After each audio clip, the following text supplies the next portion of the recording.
প্রধানমন্ত্রী শেখ হাসিনার নেতৃত্বে বর্তমান সরকারের আমলে যে উন্নয়ন হয়েছে তা অতীতের কোনো সরকারের আমলে হয়নি। নারায়ণগঞ্জের রূপগঞ্জ উপজেলার মুরাপাড়া এলাকায় 2024-25 অর্থবছরের বাজেট নিয়ে এক আলোচনায় একথা বলেন বস্ত্র ও পাট মন্ত্রণালয় সম্পর্কিত সংসদীয় স্থায়ী কমিটির সভাপতি ও নারায়ণগঞ্জ 1 আসনের সংসদ সদস্য গোলাম দস্তগীর গাজী বিপ্রতীক। মঙ্গলবার রূপগঞ্জ উপজেলা পরিষদ মিলনায়তনে আয়োজিত এই বাজেট সভায় তিনি আরও বলেন, বাংলাদেশ 2041 সালের মধ্যে উন্নত সমৃদ্ধ দেশে পরিণত হবে। এ লক্ষ্যে কাজ করছে আওয়ামী লীগ সরকার।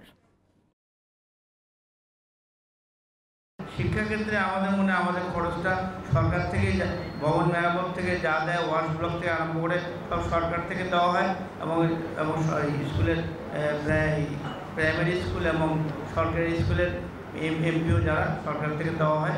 সুতরাং এখানে আমাদের কোনো চিন্তা ভাবনা নাই। সরকার আমাদের আমরা যা চাই সরকার আমাদের থেকে সরকার এগিয়ে আছে। এই জন্য সরকারকে মাননীয় প্রধানমন্ত্রী শেখ হাসিনাকে আমি ধন্যবাদ জানাই।